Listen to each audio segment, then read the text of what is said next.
a talk in our lecture series on cybersecurity and privacy.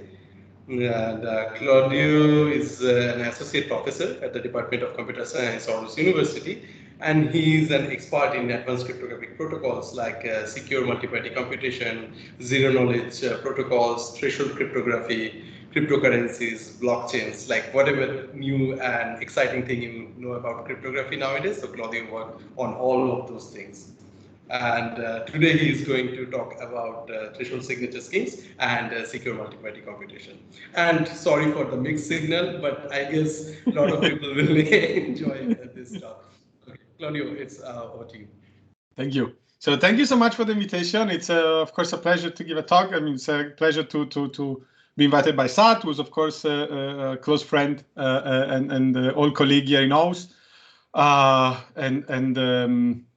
Yeah, I mean, I'm of course sorry that I'm not doing this in person. I had the pleasure to be in India a couple of times and I loved it, and I'm looking forward to come back as soon as the world becomes a bit more normal. So yeah, I'm here at Aarhus University. This is a nice picture of our campus on a sunny day, which we don't have too many in Denmark, but actually today is one of these days. So you know, if you were here, it would look more or less like that. And as Sada said, I would like to talk about a little bit about threshold signatures and secure multi-party computation, which are some of the topics which I've been working on recently, and I thought were a good topic for also given current trends. So I'm going to assume that all of you know a little bit about blockchains and cryptocurrencies. You might have noticed that there is lots of money right now into these cryptographic currencies. And what a cryptographic currency is essentially a way of transferring funds in a digital way. And the way you transfer funds in a digital way, the way you control funds in a digital way, is by having access to some secret, right? So in the real world, you are, you can go to the bank, you can identify yourself with your passport and your face and whatnot, but in the digital world, you are what you know. So what you know is a secret key, like some string that allows you to do some things that other people cannot do. In particular, we use these secret keys to use something called a signature scheme, right? A signature scheme is something that allows you to sign a message in such a way that everyone can verify that this message comes from you and no one can forge things in your name.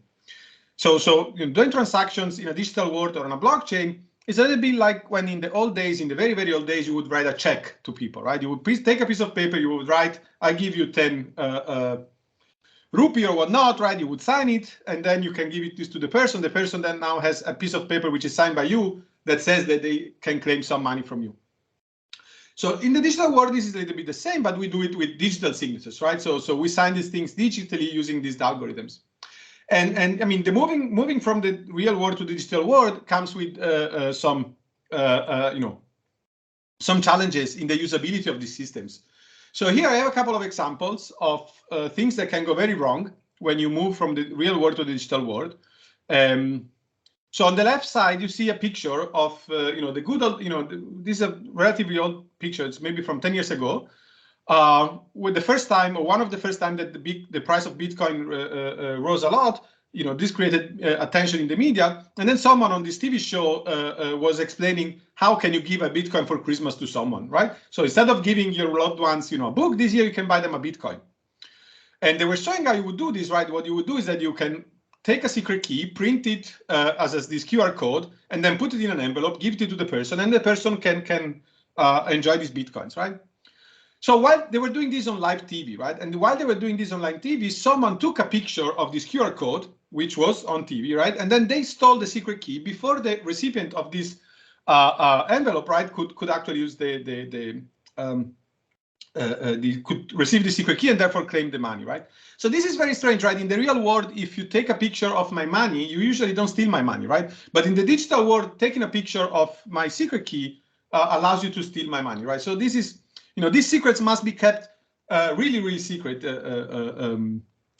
On the other hand, we also have these stories, and that's the picture on the right, of people that have lost a huge amount of funds because they had their secret key. You have this secret and you have to keep it secret, right? And you have to keep it hidden in a good place, but you cannot keep it too hidden, right? Because if you keep it too hidden, maybe it's going to disappear, right? And we have all of these stories And this picture on the right is just one example of someone who had their secret key stored on a laptop. But then, either the laptop, broke, or the hard disk failed, or maybe they threw it away. And here this is, this tragic comic story of someone who knew that their laptop was in this trash dump, right? And they wanted to go and find it, right?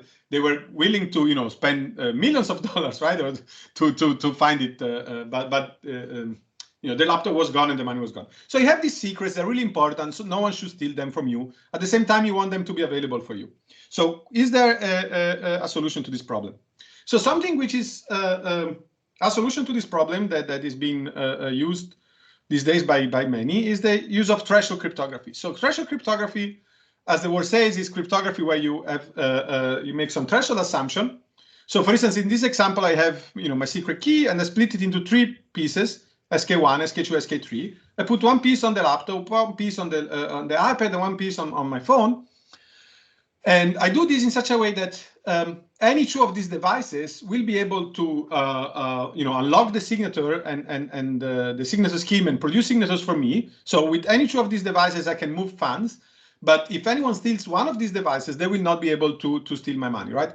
And this kind of gives you like some kind of trade-offs between privacy and availability, right? So now if one device is lost, I still have my money. And if one device is stolen, the adversary cannot steal my money, right? So this gives you some useful trade-off between this confidentiality of the secrets and the availability.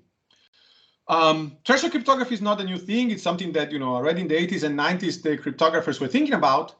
But of course, in the last few years, this has had a huge renewed interest because of blockchains and because of the amount of funds that these secret keys are associated with. And this is I'm not just saying this. There are many companies around the globe that do these things. We have some examples. Sepier is a company here in Aarhus, Fireblocks in the US, Curve, another US company which was recently acquired by PayPal. So even large actors, actors who are not traditionally concerned with cryptocurrencies are interested in this kind of technology and acquiring companies doing that. There is Zengo in Israel, which was affiliated until recently. Unbound, another Israeli startup, which was recently acquired by Coinbase, one of the major companies in cryptocurrencies. So this is a topic which has, not only of academic interest, but also very much of practical interest. And my research in the last few years has been to look at threshold ECDSA, and I'll say what ECDSA is in a moment, through the lens of secure multi-party computation, which is a different technology which I've been researching, since the start of my academic career, I guess, at this point 15 years ago. So ECDSA stands for Elliptic Curve Digital Signature Algorithm, and it's a specific signature scheme which is very popular in blockchain application like in Bitcoin or Ethereum, and also many other applications. It's one of the most used in practice digital signature scheme, and it has, as I will show later, it has some special challenges in making it threshold. So other signature schemes like RSA would be easier to use in a threshold fashion. Unfortunately, we don't get to choose. I mean, we only get to choose the system that we deploy in the system we design, right? So for all existing systems like Bitcoin, but even DNS, SEC, or others which already use ECDSA, we have to use we have to work a little bit, and I'm gonna tell you more about that. But so what is this other technique that I'm talking about, secure multi-party computation? So here is a story that I like to tell. So suppose that you're playing on poker online, right? And so what you do today, you go to a server, right? There is some central server on which you register and you can play games. And there are other people that are playing poker with you. So what you do is that, I don't know, the server picks draw some hands of cards for you. Everyone gets the hands of cards, and then you can play poker. But if you're a cryptographer, right, you're paranoid and you never trust anyone. So what if there are pirates involved? So what if what if you're playing poker with, and one of the people that is playing poker with you is a pirate, is corrupt, and maybe is a friend of the one who's, owning the server? Well, it's easy to see, right, that if they control the system, it's very easy for them to give, everyone a not so good hand, right, and give themselves like some very good cards, and then they will steal your money, right? And you know, we don't like people stealing your money. So what is secure multiparty computation? So in a nutshell, secure multiparty computation is a technology that allows you to take this one central physical server and split it into essentially, you know, virtualize it. You know, instead of running one central server, run a distributed computation where every of the participants in this game runs a piece of this server. And this is done in such a way that when these pieces of the server they talk together, they behave as if this central server was trusted, even if everyone but one of the participants are corrupt. So this guarantees you that even if you're playing with a lot of people who are pirates except for yourself, right, then the game you will play will be fair. So this sounds, you know, amazing, and how is this possible? And I'm gonna, you know, say a few things about that later. But this technology, you know, has been around for a while. Again, maybe since the late 80s, and the first, and then it started in 2008. There was the first time that this technology was applied in the real world for something concrete, where, you know, some real world consequences of multiparty computation were achieved. And this was this project, that everyone was working. Mpc knows this famous sugar beet project, which was run here in Denmark in 2008, where the problem was the following. So Danish farmers have some contracts for production of sugar beets, and this is a commodity that can be sold and bought depending on how much you want to produce. So in agriculture, this is quite common. You have, in Europe at least, you have quotas for how much you can produce. Everyone has like so you can only sell the things that you have quotas for, and these quotas can be traded as a commodity because, you know, maybe this year you have a bigger field, so you want to buy more quotas. Sat, it says that there are some people in the lobby. I guess you bring them in. Yes. Yeah. And so there was this. So they wanted to trade these commodities, and you have to find a market price, right? How do you find a market price? Everyone says how much they want to sell or I want to buy, and then you find what is the equilibrium price. So usually this was done by giving all of this data to some trusted entity, to some lawyer agency that would collect all of this data from all the farmers and then compute the price. But since 2008, this then was done instead using this distributed technology where no one knows anything, right? So in no place, there is no central place anymore that collects all of the bits of the farmers. This is done in a completely distributed fashion, and no one learns any of the preferences of any of the farmer, but only the final price. And how efficient is secure multiparty computation? Well, this is a computation that back in the days took 30 minutes, which sounds a lot, right? But if this is something that you only have to do once a year, then you know, who cares, right? 30 minutes are not so much if you have to do something only once a year, right? And probably the lawyers that were doing this before that, they also took, like, you know, a significant amount of time. In recent years, there's been a lot of interest on secure multiparty computation, and all sorts of projects have been run.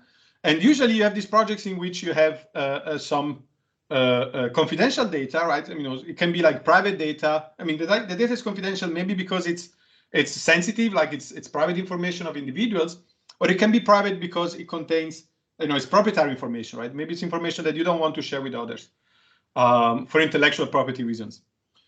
But everyone acknowledges that if we could bring this data together, then we could learn something from bringing this data together, right? The problem is that, you know, we don't want to share data with each other. So, you know, from one side, you would like to share this data with each other and get some utility. On the other hand, you're prevented from sharing this data with each other because of privacy concerns. So using MPC, you can do things like, you know, there's this company, Sherman in Estonia, who did things like finding out why the students were dropping out from university by connecting the data from the university from the data from the tax office. And then they could see that, you know, whether the students that were dropping out from computer science degrees were dropping out because they, you know, they were getting jobs and were getting paid a lot, or whether because, you know, they just dropped education. And the result likely was that it was because, you know, people were stopping to study computer science because they were simply being hired by big companies before they could stop. They could finish their education, right? So that was kind of a good news. In Boston, they ran this project where they wanted to find out about the wage gap between men and women. And of course, you cannot go around to companies and say, can you please tell us, all the salaries of all your employees? This is private information. But if you tell them you're going to only aggregate this information and only release statistics about, aggregate statistics over the city, then these companies are happy to participate in this because they can see the utility in learning this information, provided that this is done in such a way that, their data is never stored in a place where it could be stolen, right? So those are examples of what MPC can do for you. Again, so an Mpc protocol is something, so from now on, I'm going to have only 2 parties on my slides, but many of these things, work for 2, but also many parties. You have these 2 parties that I usually like, we call Alice and Bob, and they have some input X and Y, and they exchange messages. And these messages look like gibberish, right? You don't know what they are. At the end of the day, one of the parties learns the output of the computation. So in this example, both Alice and Bob knew that they wanted to compute the function f. They have private input X and Y, and at the end of the day, they want to learn f of X, comma Y.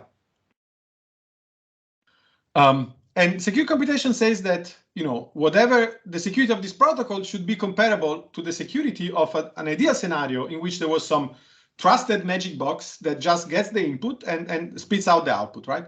So this magic box is secure by definition. Bob does not learn the input of Alice because, there is no arrow from the box to Bob. Alice learns the correct output because, the box is magic and does the right thing. And Alice doesn't learn anything about the input of Bob except for what is leaked by the output, right? Of course, Z will contain some information about Y, otherwise why are you even computing this function?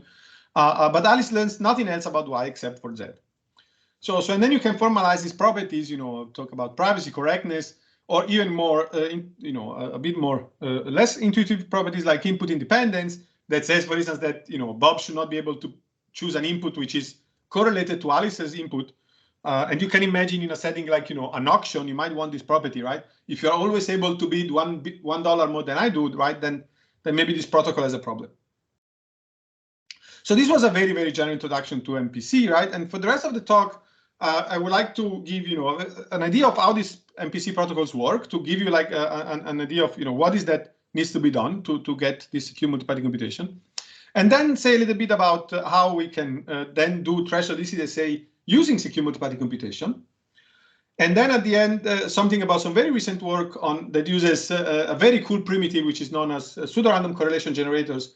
And if you're thinking about doing research in this field, this is really like a keyword that you should write down, because I think that's really where the future of this field is right now. Okay, so a very quick MPC tutorial, and if you want to know more about that, I gave some tutorial, by the way, one at IndoCrypt also in India a few years back. So I have slides and probably videos of that also on my own page. Otherwise, there is this Barilan Winter School which runs every year, and several of them were about MPC, and they have always excellent speakers, and all the videos are available online. So when we talk about secure computation, of course, you have to talk about computation, right? And for people working in MPC, computation usually is this. So what is this? This is a circuit. It's a circuit that contains gates. These gates might be multiplication or addition. So some of the input wires belong to Bob. So Bob here is Y1, Y2, Y3, Y4, Y5. Some of the input wires belongs to Alice, X1, X2, X3, X4, X5. And then these inputs go into these gates. They get multiplied or added together, and then they go to the next gate. They get multiplied, and then they go down to get an output. So this is, of course, not the model of computation that most people in computer science think of, right? I mean, when you write programs in Python or Java or whatnot, you don't write programs down to this level of this is not what computation is for most of you, right? For you, computation is if and for loops and higher level primitives. But MPC is naturally suited to work with this model of computation, and then there is like a problem of converting high level language programs into circuits, which is a very interesting area of research. But luckily, we will not need it for talking about ECDSA. So to do secure computation, we take all the values which are in these wires, and we do something which is known as secret sharing. So secret sharing means that you take this value, X, which is supposed to be secret, and you split it into 2 parts. The first part, the red part here, is called XA, and we give this to Alice. The second part here, XB, is the blue part, we give it to Bob. And those 2 are 2 random numbers, such that if you add them together, you get X back. So the idea here is that each one of these two numbers on their own, right? They are just completely random. They're just a completely random number. They contain absolutely no information about X. But if you have both of them and you put them together, then you can retrieve X. And then we use this shorthand X in a box to show that X is like protected, is inside a box. So if you have an input y, if Alice wants to share a value and use this value in the secure computation, what Alice can do is Alice has an input X and she wants to input this to the computation. She can simply pick a random number XB and send this number to Bob.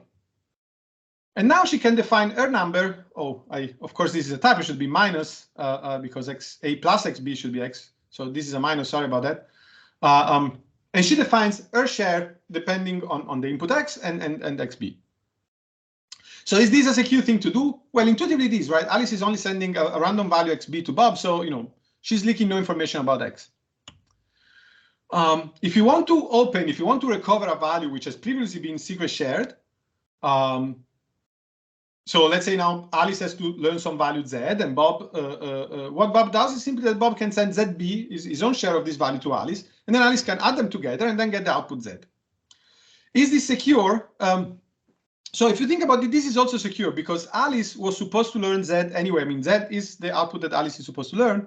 So when Alice gets ZB, ZB is essentially uniquely determined by Z, the output that Alice is supposed to learn, and ZA, which is the share that Alice already had of this value. So ZB doesn't give you any more information than knowing Z. So this is this is the key essence of what cryptographers call the simulation paradigm, that says that if what you learn you could have computed from what you already knew, then you're not learning anything new. So now we can input values and we can output values. That's good, but we of course also want to compute on values. So since the secret sharing we chose is additive, doing additions of secret shared values is very easy. Suppose you have a secret shared value X and a secret shared value Y, and now you want to add these two secret shared values to get Z. What you do is very simple. So Alice can simply take her own shares, XA and YA of these two values, and sum them together and get ZA. Bob has a share XB of X and YB of Y. He can add them together and get ZB. And now, because of the property of addition, right? ZA plus ZB will be equal to X plus Y, right? Because XA plus XB is X, YA plus YB is Y. So ZA plus ZB is X plus Y. So that's lovely, right? I mean, and this is, there is no communication at all, right? Alice is just doing something on her own. Bob is doing something on his own. So if I don't send you anything, I can't break any security. So this is clearly secure and also very inexpensive, right? It only costs as much as doing one local addition. Yes, if you can do addition, you can also do multiplication by constant and addition by constant. So this is left as an exercise. And now we come to the hard part, right? How do you do a multiplication? So multiplications are hard. Why are they hard? So let's see, how do you compute the product of two secret shared value X and Y? So Alice and Bob would like to get two shares, ZA and ZB, of the product of X plus Y. So X is XA plus XB and Y is YA plus YB.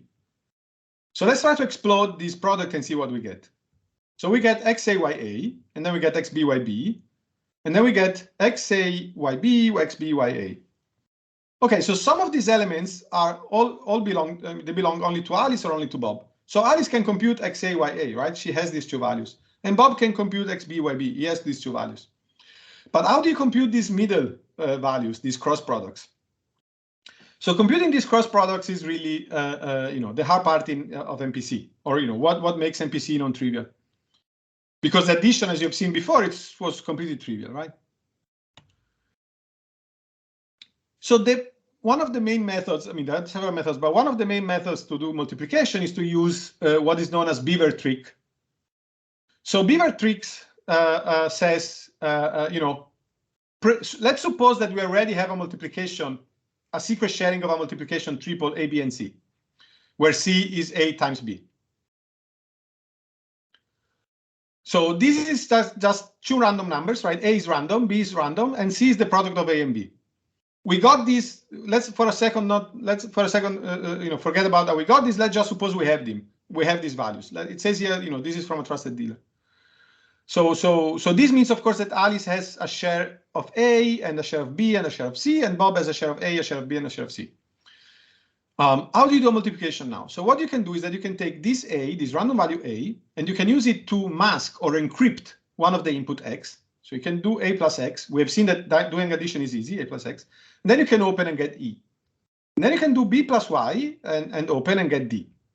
Now these two values are clear text values, right? And these two values are fair to open. You can open them fairly because A is random. So A is like encrypting X, is like a one-time pad of X, and B is random. So B is like a one-time pad of Y. Now that you have these values in the open, you can do this linear combination of C, Y, and X. So the math, you're going to have to trust me on the math. But if you do, this linear combination, which is something that now Alice and Bob can do only doing local manipulation of their shares, what you get out is exactly what you want. You get the X plus Y. So this red term goes away with this red term, this blue with the blue, the gray with the gray, the yellow with the yellow, and you're only left with X times Y. So by doing this, by doing two opening and one linear combination, you get the product. Again, this is secure because those are like one-time pads, so everything is fine.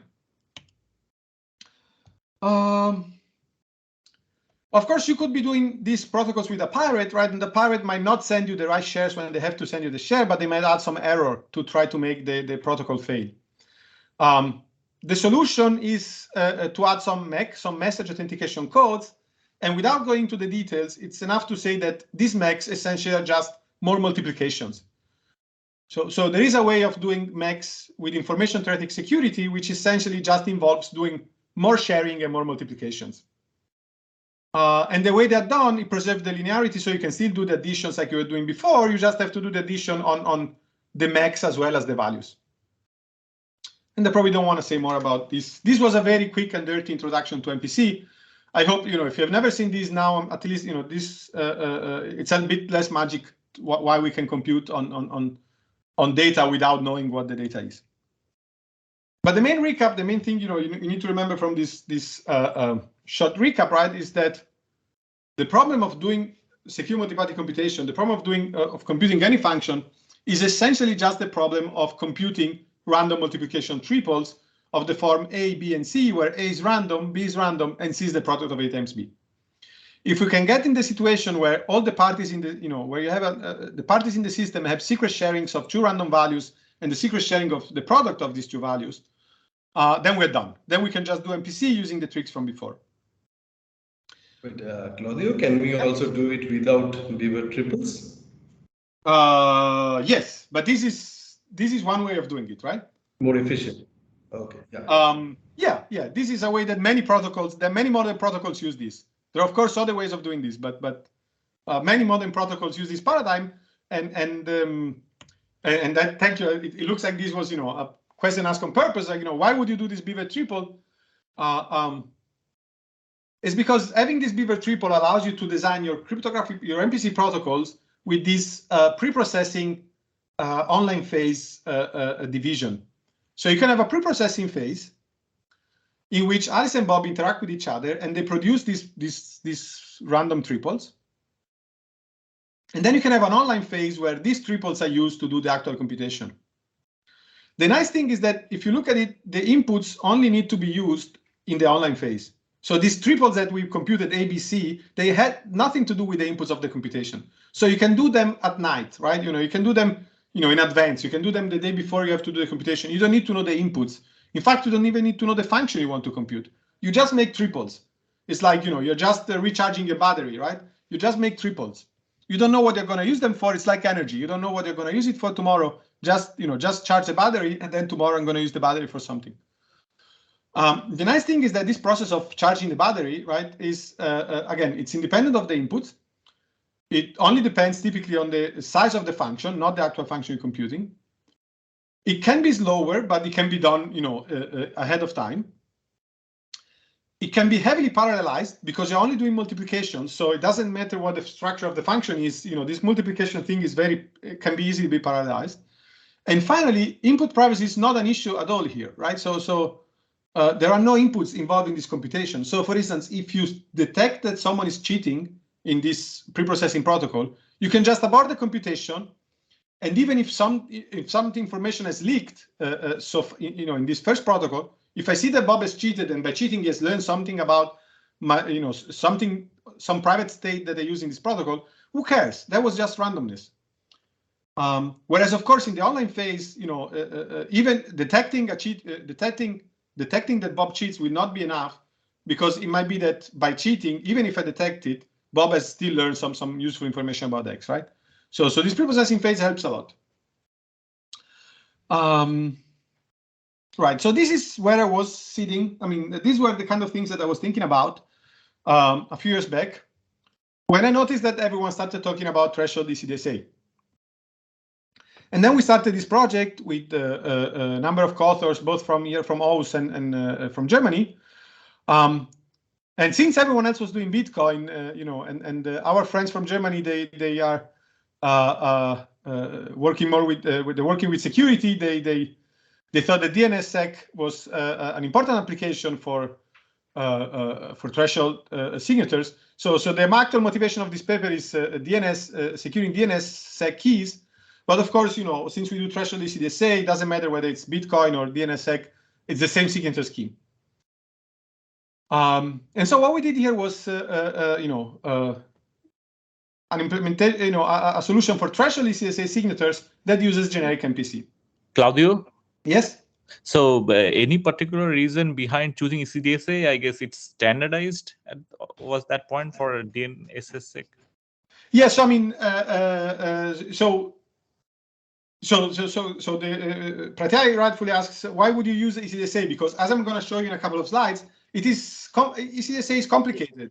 Like and BLS is, for example, extremely easy. Yeah, BLS is super easy. RSA is super easy. Everything is super easy. The problem is that we don't get to choose which signature schemes have already been deployed in the real world, right? I see. So you want the verification algorithm to stay the same. Yes. Because I mean, if I want to use this, we cannot change the Bitcoin protocol. We cannot change the DNSSEC standard. But what we can do is that we can throw threshold cryptography on top of it.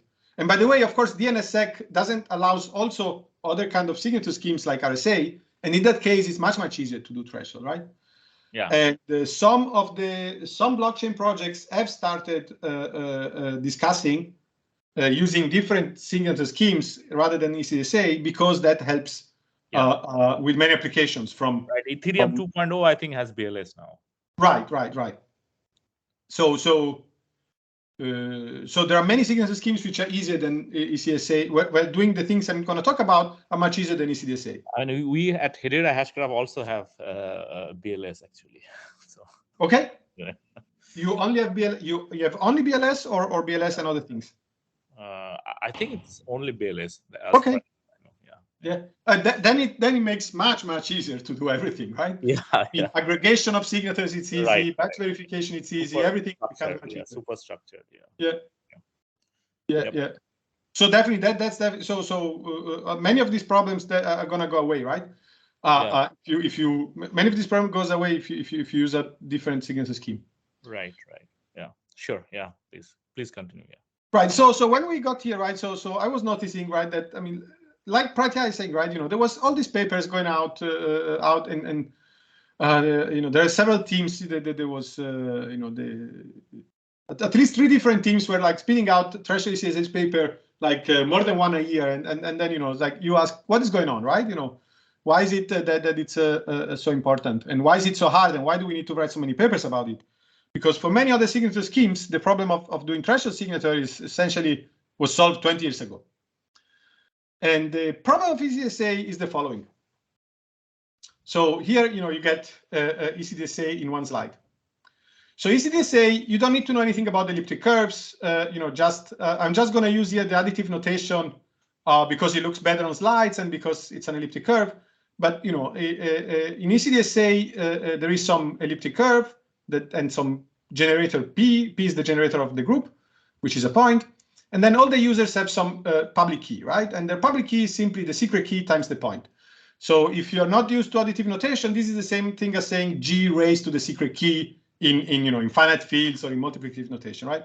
So recovering the secret key from Q and P is the discrete logarithm problem on the elliptic curve, right? So this is supposed to be hard. We assume this to be hard. So once this is the public key, the way ECDSA works is the following. It picks some random nonce k, some random scalar, computes k times p. Now this is an elliptic curve point, so you can parse it as an x coordinate and a y coordinate. Take the x coordinate, doesn't really matter why. And then you compute this s, which is computed as the hash of the message plus this random point here times the secret key, and then divided by k. So this division, of course, is like a modular inverse, right? So this is the modular inverse of k modulo the. Typically, those are prime order groups, so this would be k inverse modulo the prime order of this group. So this inversion here, this division, this inversion is really what makes ECDSA complicated. So then the signatures you output is R and S, and there is a verification algorithm. It doesn't matter, but doing this inversion is what makes life hard. So this is because linear operations are very easy in threshold crypto, as you have seen in the very quick tutorial I've done before on Mpc, right? Additions usually involve only local operations. They're really easy. But inversion instead is a highly nonlinear operation. So BLS, for instance, that Pratia is mentioning, right? It's every there is everything is linear, right? There is absolutely no problem. But this inversion is a highly nonlinear operation. So how do you do this efficiently? And all the protocols that I've shown you before in these slides, they have like some kind of a ad hoc solution for ECDSA, and then they also need to, if you change the number of parties or the number of or the security level, you need to have a new protocol. So what we thought back then was, we've been doing MPC for 15 years, right? Why don't we use our knowledge of MPC to let's leverage our experience on MPC to try to get a more general result. Right, because threshold signatures is just a special case of general MPC, right? Now you have the input. The input of the parties are the shares of the secret key. The function you want to compute is the signature function. So this is just an example of MPC. So let's just do MPC. We know how to do MPC. Right. So let's see how you can do threshold ECDSA from MPC. So this is the ECDSA algorithm here on the left, and here is the ECDSA in MPC. So as you can see, it's not that long. The protocol is quite easy, given that you know already what you know. So I'm going to assume that the parties have an input two triples, A, B, and C, where C is equal to A times B, and then another triple that I don't need to write explicitly because I'm using it here. So the first thing I'm going to do is that I'm going to call this A, the random value that I have here, I'm going to call it K. I'm just renaming it. The second thing I do is that I open C. C is A times B, so I can open this value and have it in the clear. So note that it's fine to open this value because even though this is A times B, but B is still closed. So so B, I mean the fact that B is still has not been opened, right, means that this C looks random. But now what I can do is I can take B and divide it by C. So C is here is in the open. So doing this division in the open is very easy, right? Essentially, everyone just does inverse it in this value in plain text, which is an easy thing to do, and then multiplies that into B, which is a linear operation. So B divided by C, so secret share B divided by plain text C is very easy to do. And of course, B divided by C, by the way I define it, right, is like B divided by AB is 1 divided by A, which is 1 over K, right? Which is so now I have a secret sharing of K and a secret sharing of 1 over K. Well, at this point, I'm almost done, right? Because now I can compute the multiplication between the secret key and 1 divided by K. I can do this multiplication using another triple, and I get secret key divided by K. Wait, sorry. I can take this scalar K that I have and multiply it by the point P. P is public, so I can do this very easily. I can open this point and get this coordinate Rx. And then I can do this linear combination where I take this 1 over K that I have from here, multiply it by the hash of the message, which everyone knows. And then take this secret key divided by the key that I got from here, and then multiply by Rx, which I've opened here. So now this is a very simple protocol. It takes 6 lines, provided that you already have a framework for MPC. So implementing this on top of an existing MPC framework is very, very easy. And you can also notice there are some interesting aspects here, but of course I'm running out of time. But one interesting aspect is that if you look at this line 1 to 5, they do not depend on the message. So I can do everything between 1 and 5 even before I know what the message is.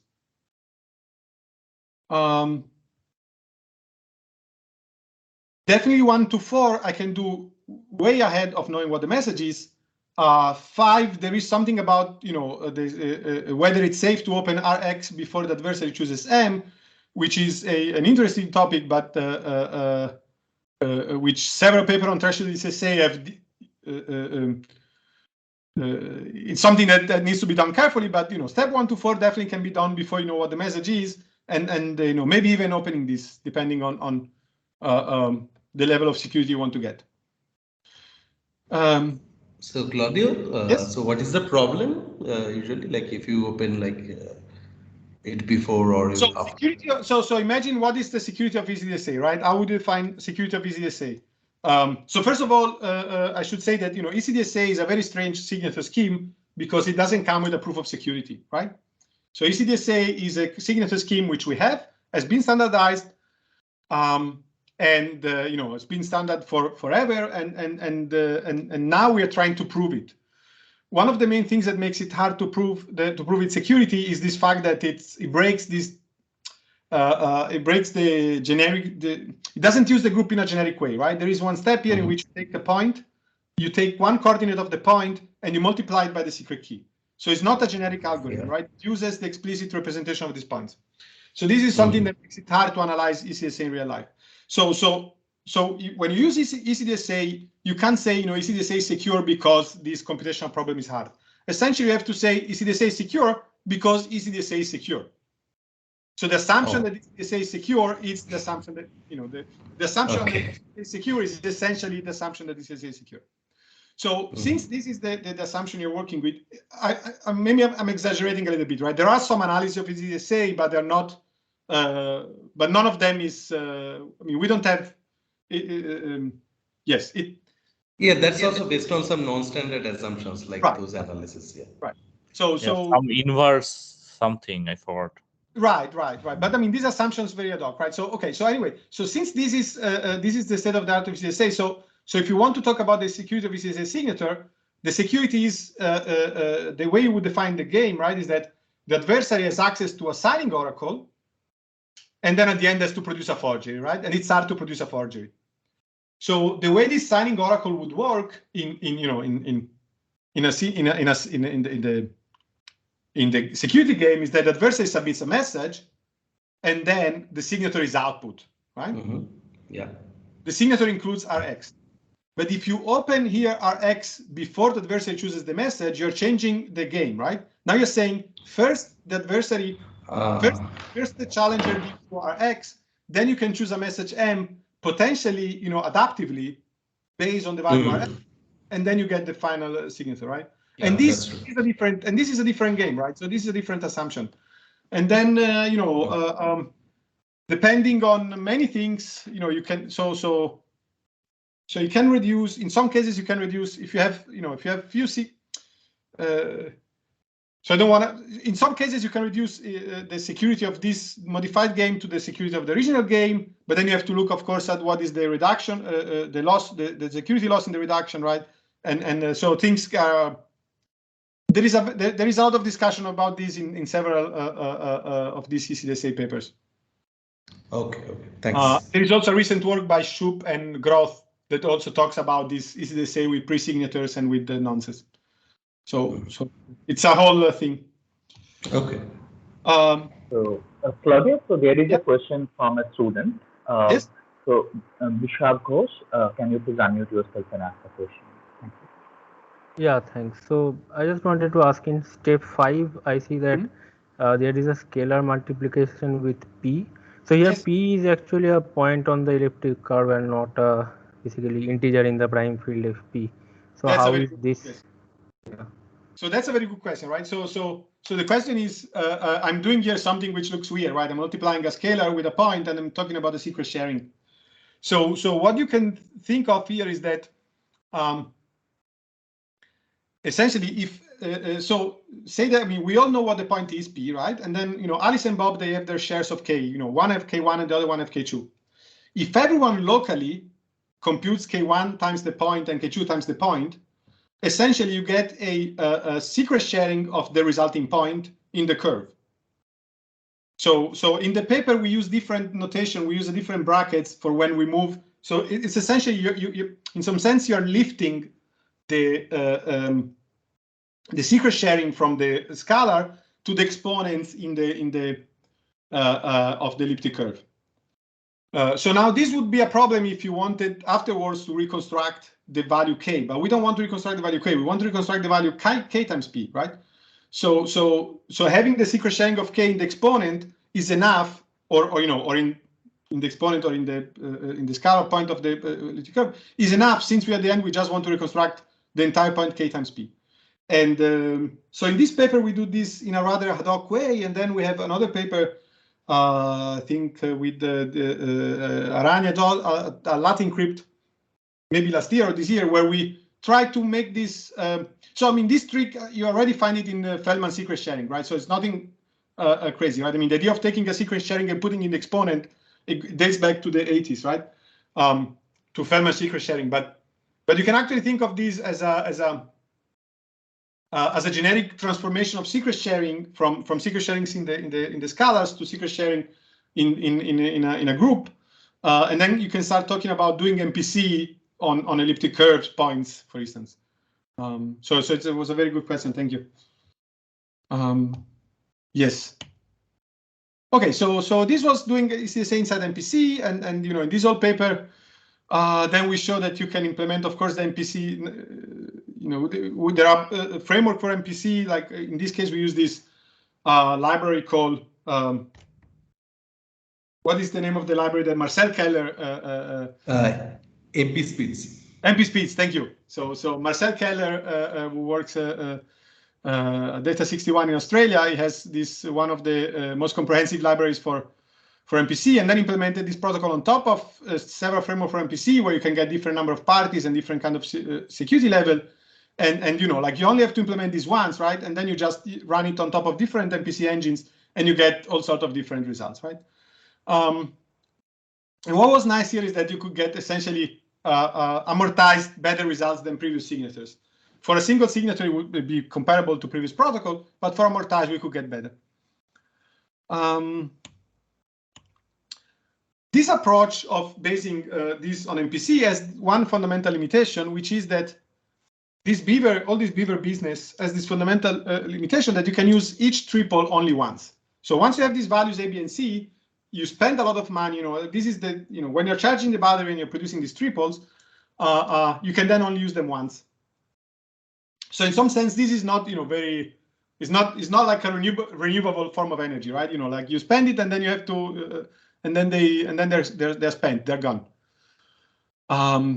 Which means that the complexity of the preprocessing protocol is proportional to the number of signatures that you want to do later, right? In more recent work,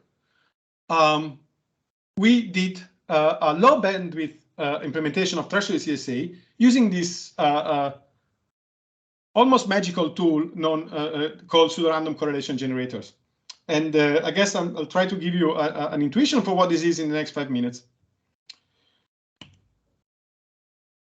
So I'm going to assume that most of you are familiar with the notion of a PRG, a pseudorandom generator.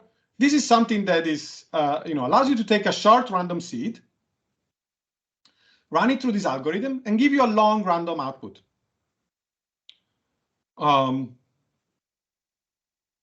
This means that if Alice and Bob want to agree on a long random string, they don't need to communicate. If Alice and Bob need to agree on a long random string, Alice and Bob, they don't need to communicate as many bits as this string is, right? Alice could simply pick a seed, right? A short seed, send it to Bob, and then they could both expand this short seed into this long sequence, and then this long sequence of bits will be random for both of them.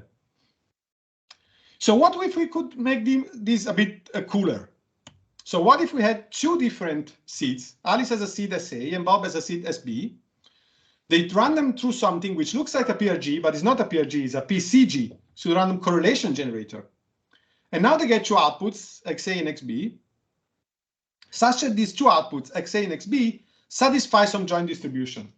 What does it mean that they satisfy some joint distribution? it means that they're not, I mean, they're both random. I mean, there is some element of randomness to these strings, but they're not independent, right? They're connected somehow.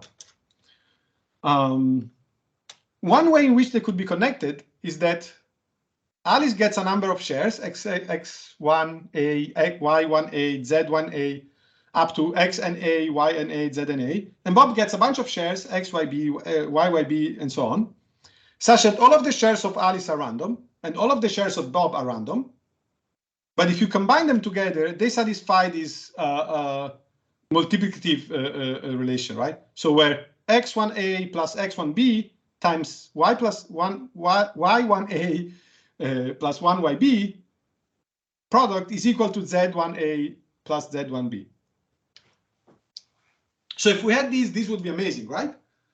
Because then you could have some short seed, something short that you do, that then can be used to be expanded into like a very large number of triples, right? So this is essentially, it's like a reusable form of setup, right? You have a short setup, but it's like renewable energy, right? You can keep using it and produce more and more triples from it. And this is, and this is it. I mean, this is pretty much it, right? I mean, now you should stare at this and say, like, how on earth is this possible? And the first time I've heard of this, I was also, thought, how on earth is this possible?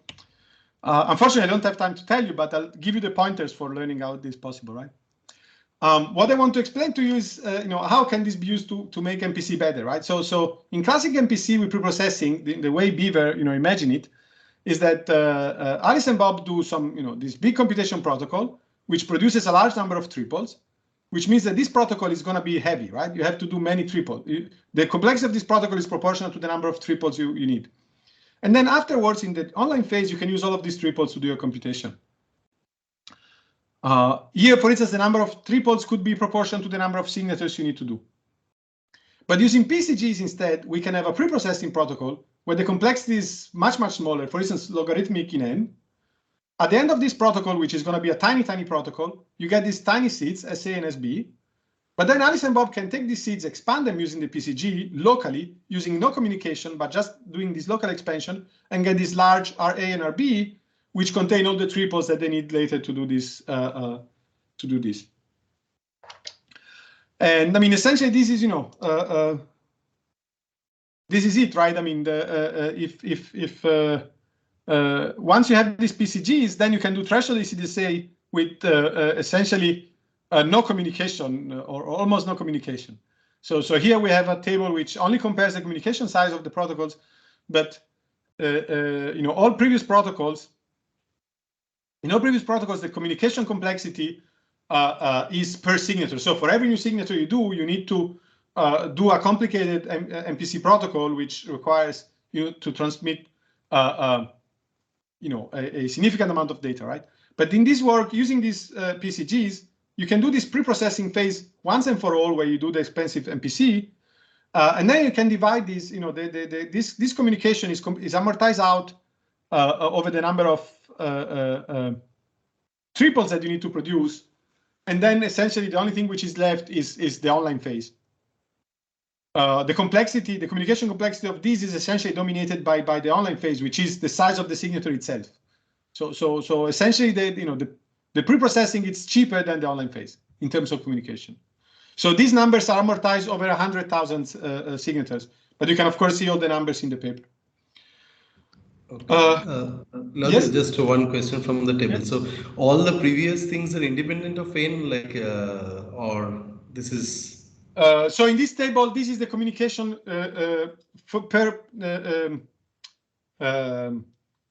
this is the communication for each pair of parties. So this is the number of bits between each pair of parties.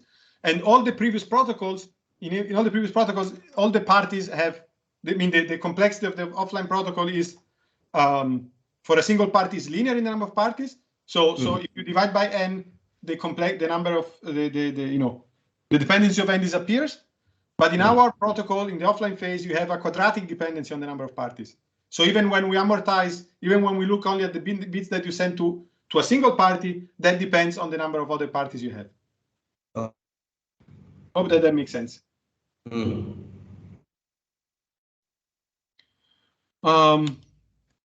I'm out of time, and I'm also out of things to say because I imagine that it's after all, it's Friday afternoon also in India, even evening for you. So thank you so much for staying with me so late. The main things that you might want to know after you're done with this talk is how can I even build these PCGs, right? So these PCGs, these pseudorandom correlation generators, are a magic combination of something called distributed point functions, which is something where you have some short keys which allow you to evaluate, which allow two parties to compute some long vectors, such that when you take the XOR of the two vectors, there is only one entry which is non-zero. And this is something that uses some tree constructions and pseudorandom functions and some tree constructions. And then you can combine these with the LPN assumptions, which allows you to extract from vectors which have low Hamming weight, allows you to extract long vectors of random values.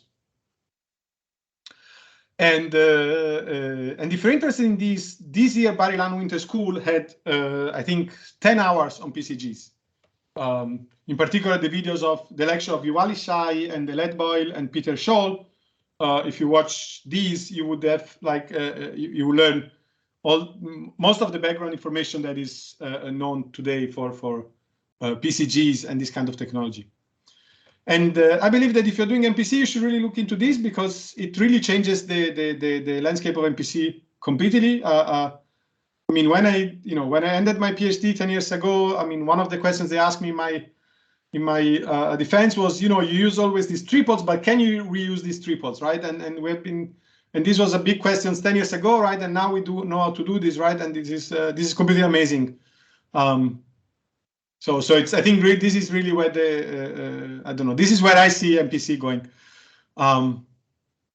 Something I didn't tell you about is that, of course, if you want active security, you need to do some more things, but you can read the papers. There is this issue about when to release the nonce, which we mentioned a little bit. And then another thing is that I did threshold ECDSA on top of MPC in a completely generic way, which of course you can do. But in fact, it turns out that threshold signatures are easier than general MPC. And the main reason why threshold signatures are easier than general MPC is that it is very easy to check if the output is correct. So in signatures, by definition, it is, I mean, when you get the signatures, you can verify whether it's correct output or not. Whereas in general MPC, this property usually is not there, right? So if you want to compute, a function that checks whether, who's the richest person in a room, right? There is no a priori right answer for that, right? But for a signature, there is a well-defined value that you can check. Is this the right value or not? So the fact that you can check whether the output is correct or not makes it much easier to design protocol which tolerate malicious adversaries. So this allows to optimize the protocol in non-trivial ways, and this is why doing these exercises of doing threshold ECDSA on top of MPC is not just running it on top of the MPC engine, but there is also some work that you can do to make the protocols better. And this is what I had for today. There is, of course, many other projects in the world of threshold signatures. You can consider proactive security, which we did in some work where you consider a setting in which adversary can corrupt all the parties, but over time. There is a question about how to build these things for post-quantum signature schemes, which is far from being trivial for many schemes. And then there is also the question of how to get this pseudorandom correlation generator or functions, which is a variation on PCGs from different assumptions and not only LPN, as I mentioned before. So I think that's all I had. Thank you, and I'm very happy to take questions.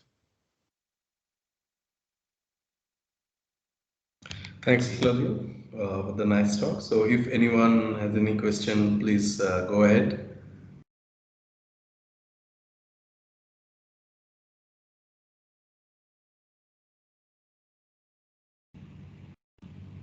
See if I can. Yeah, please go ahead.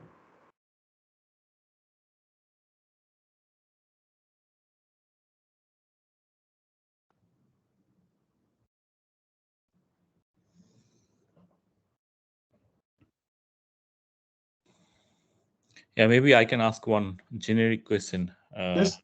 So I think here you mostly describe application, one application on blockchain, application of MPC on blockchain. I guess like the techniques you described are more or less 90% of them are pretty generic. I mean, of course, you have some particular specifics for ECDSA, but the PCG and everything, right? Yeah. So maybe you can just briefly give some examples of other applications that's being applied in blockchain and other areas, maybe. So you mean other application of MPC to blockchain? Yeah, yeah. So yes, so I mean, so another big thing. I mean, I think you know, you can either use MPC as a tool to secure blockchains, and threshold signatures are an example of that, right? So you know, the blockchain is there. You have a secret, like the secret key, and now you want to make sure that this secret key is not stolen. So use MPC, you know, below the blockchain, you know, underneath to make to increase security. The other thing is to put MPC on top of the blockchain. Right. And this is because, and this makes sense because, so blockchains are great and they have smart contracts which allow you to do computation on blockchains, but current smart contracts don't have privacy, right? So there were examples of simple, you know, gambling smart contracts where you would play, you know, was like head or tails, right?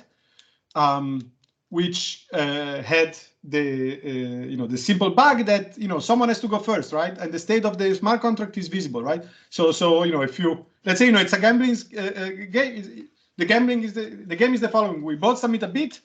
If the XOR of the two bit is 0, I win. If the XOR of the two bit is 1, you win, right? So this game is, you know, it's essentially it's, you know, a coin toss, right? This game is completely insecure if I can see your bid before choosing mine, right? And in smart and there were people that have implemented smart contracts doing this game, this kind of gambling on top of Ethereum, which you know, which of course were completely insecure because I see your bid, and then I send mine, right? And then I win all the time. And it sounds strange, right? But I think, you know, understanding privacy is very hard. So people do make these mistakes. So having blockchains working on private data, so having smart contracts which have private state, it's a very interesting and challenging research problem. And there are some, there is work in this direction, and we're also doing something here. But I think that's the other application. That's the other marriage between MPC and blockchain. Yeah. But you know more than I do, so you know, I should ask you. No, I do, frankly, I mean, on blockchain, I do not see a lot, but I think mostly it's like on machine learning and training on, like, you know, that's probably the biggest application of MPC. So, yeah.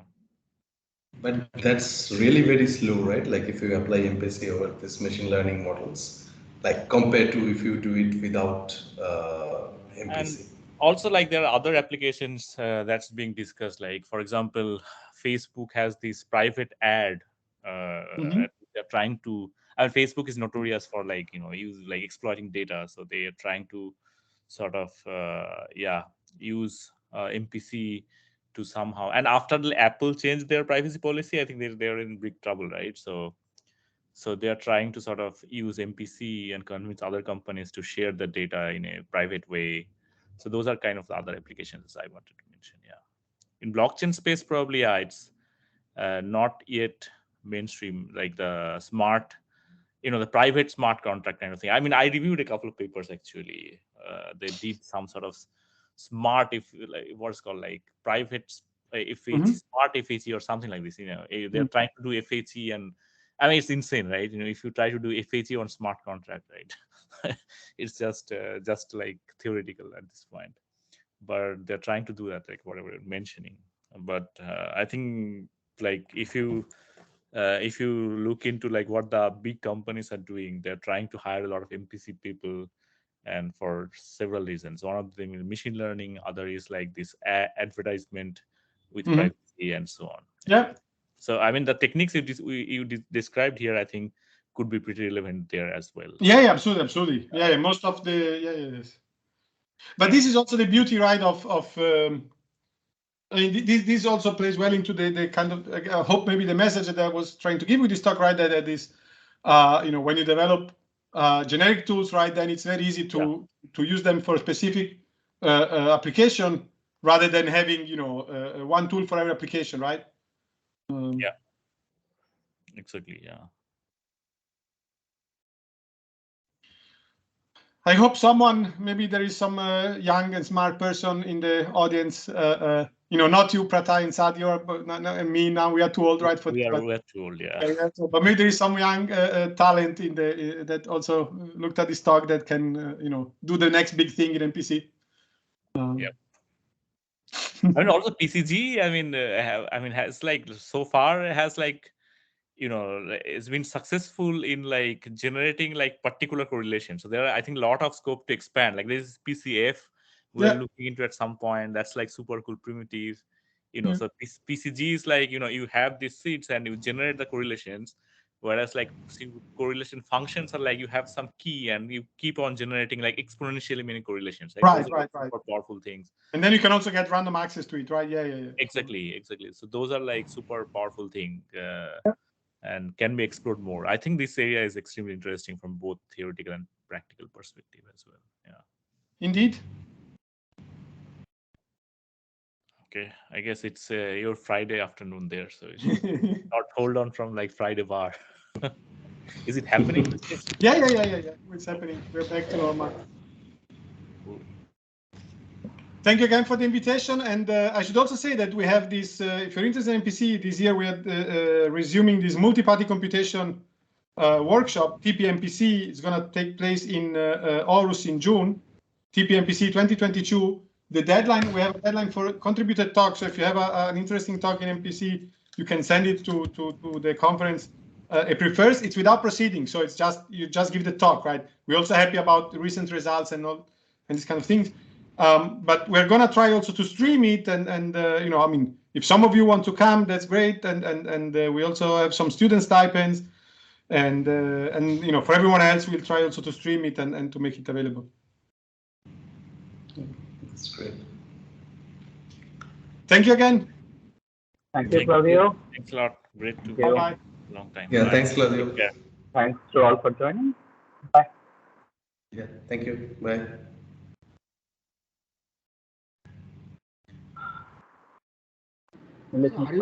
So are you guys going to share it on the site or just like YouTube link? Let me first stop the record. Sorry?